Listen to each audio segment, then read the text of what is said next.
Alors, bonjour à tous et à toutes, c'est Nicolas des Talents des Hauts-de-France. Donc aujourd'hui, on se retrouve pour une nouvelle interview, un nouveau podcast. Aujourd'hui, on reçoit un membre du groupe Highway. Bonjour. Salut, salut Nicolas. Salut à tous les auditeurs. Alors, pour commencer, est-ce que vous pouvez justement nous raconter un peu comment le groupe Highway est né et comment vous avez trouvé du coup votre son distinctif? Eh bien écoute, Highway, c'est une longue histoire, hein. Highway, j'ai formé le groupe avec mon frangin Romain, qui est le batteur, du moment qu'on s'est mis à faire de la musique, en fait. Donc ça, on était ados, quoi. Ça fait 25 ans, quoi, que on joue ensemble et qu'on a la même passion commune pour le rock. Et on s'est dit, nous aussi, faisons nos propres chansons, faisons notre propre musique. Et voilà, du moment que j'ai joué avec mon frangin, c'était Highway. On a rapidement trouvé notre chanteur qui était collègue de lycée de mon frangin. Et puis voilà, l'histoire est née il y a 25 ans déjà, hein. Et petit à petit, on a forgé notre son.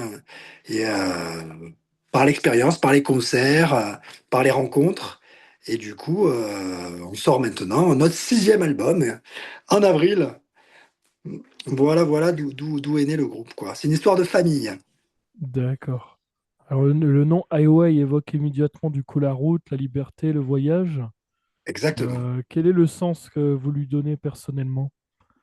Eh ben, c'est exactement ce que tu viens de dire, hein. C'est que vraiment, nous, quand on a choisi le nom, ça date, hein, mais on cherchait un nom en un mot, tu vois, un nom catchy, comme ils pouvaient avoir les groupes qu'on aimait, qui étaient en un mot, quoi. Et on voulait évoquer, voilà, de la musique que tu peux écouter sur la route, la voiture, la musique qui te fait voyager, qui te donne des images dans la tête, tu vois, de route, de liberté, de vitesse, d'évasion.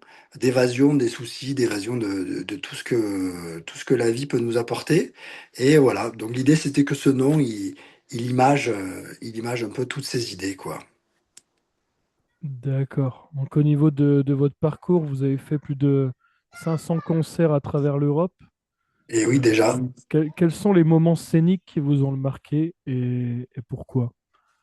Oh, ben, il y en a eu quelques-uns. On va dire les tournants, ça a été quand on a commencé à faire des concerts en première partie de certains gros artistes, donc de nous pouvoir nous mettre, de pouvoir présenter notre spectacle à des publics qui ne connaissaient pas et qui étaient nombreux. Donc, je pense notamment notre première tournée en Espagne, c'était accompagné de Jeff Scott Soto, qui est un chanteur qui avait chanté pour Yngwie Malmsteen, Talisman, des artistes qu'on adorait. C'est un Américain qui tournait là-bas et on s'est retrouvé avec lui sur des super scènes. Et ça a été vraiment notre première relation avec un artiste international et on a trouvé ça génial. On en est même devenu amis avec ce chanteur qui a chanté sur notre quatrième album et on se donne toujours des nouvelles et c'est vraiment une belle rencontre née de ces concerts espagnols. Et après, comme autre tournant, ça a été la rencontre avec le public en Allemagne aussi, où là, on avait tourné avec Michael Schenker, qui était le guitariste qui avait formé Scorpion au départ avec son frangin et qui après a eu une carrière avec UFO et puis après en solo, hein. Donc c'est un guitariste mythique que moi j'adorais quand j'étais gamin. De pouvoir jouer avec lui, le voir tous les soirs, c'était un rêve, quoi. Donc ça m'a beaucoup marqué. Et puis voilà, ben, c'est toujours chaque concert, c'est toujours des rencontres, du plaisir, que ça soit en France ou ailleurs. On est toujours heureux de partager notre musique, notre passion. Notre cœur et notre âme, parce que c'est nos chansons, donc on y met tout au public, quoi. C'est vraiment chaque concert est génial, quoi.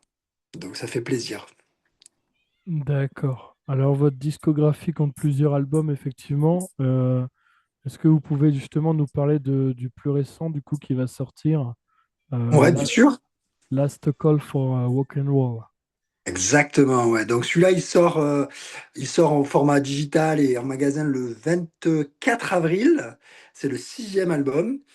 Celui-là, c'est vraiment un album qu'on a peaufiné dans ses moindres détails. C'est un album très riche, varié. C'est le retour vraiment au hard rock, mais c'est pas que du hard rock. Il se passe plein de trucs dedans.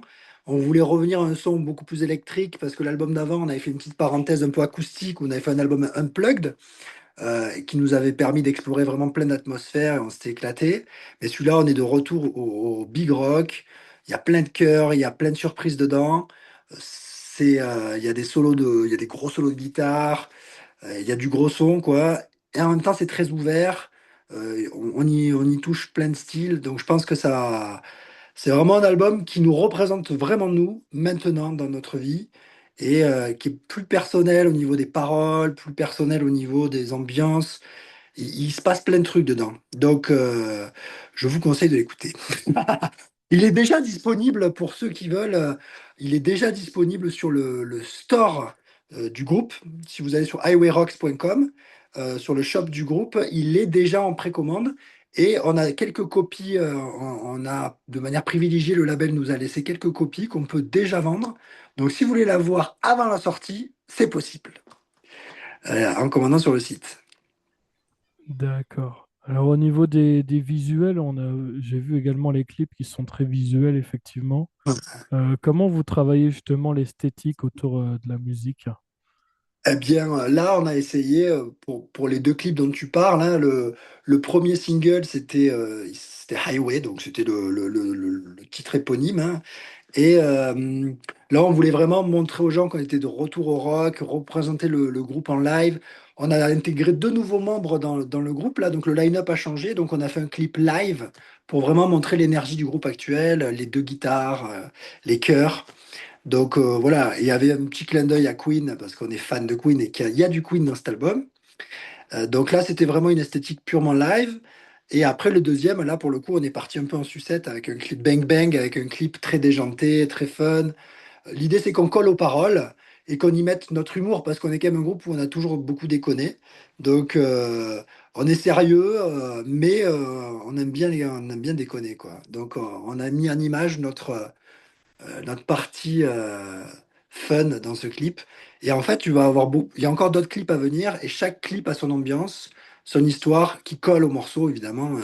Et donc, vous allez découvrir plusieurs facettes visuelles comme de facettes musicales sur cet album. Mais tout ça, c'est Highway, quoi. C'est nous, quoi.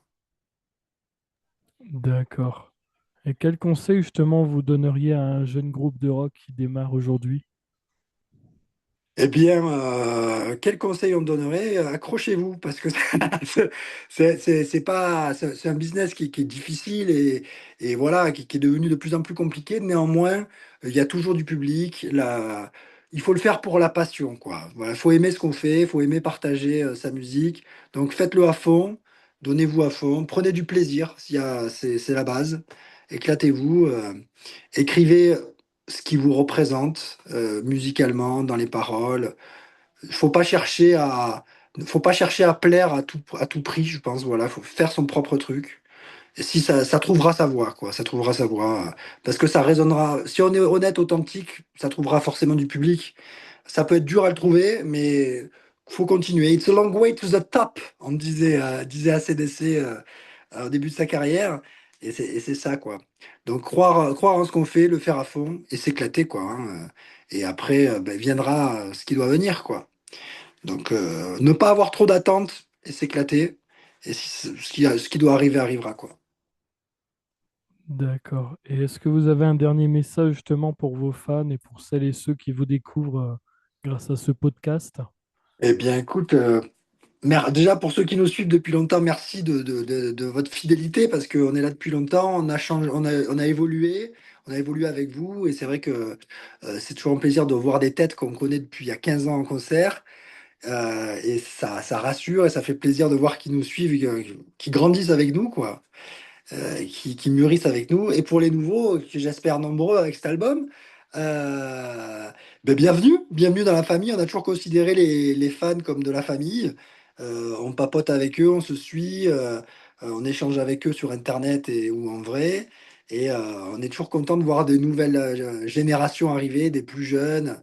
Là, on revoit des jeunes arriver, ça fait hyper plaisir. Donc n'hésitez pas à nous suivre, partagez notre musique sur les réseaux à vos amis. Plus on est nombreux, plus on est fou, quoi, plus on s'éclate. Donc merci à tous et merci à toi aussi, Nicolas, de nous avoir contactés Il n'y a pas de pour, souci. Mais en pour tout ce cas, merci podcast. également pour avoir accepté l'invitation dans ce podcast. Et oui, merci à toi. Et puis, C'était un plaisir. puis je vais te souhaiter une très bonne journée du coup et une très bonne journée également à tous nos auditeurs. Ouais, merci à toi, merci à tous les auditeurs. Et puis, on se retrouve sur la route du rock, hein. En concert, on viendra un peu partout. N'hésitez pas à nous suivre sur les réseaux pour voir les dates. Elles vont être annoncées bientôt, là, de la tournée. Ça marche. Je te remercie. Au revoir. Au revoir, merci.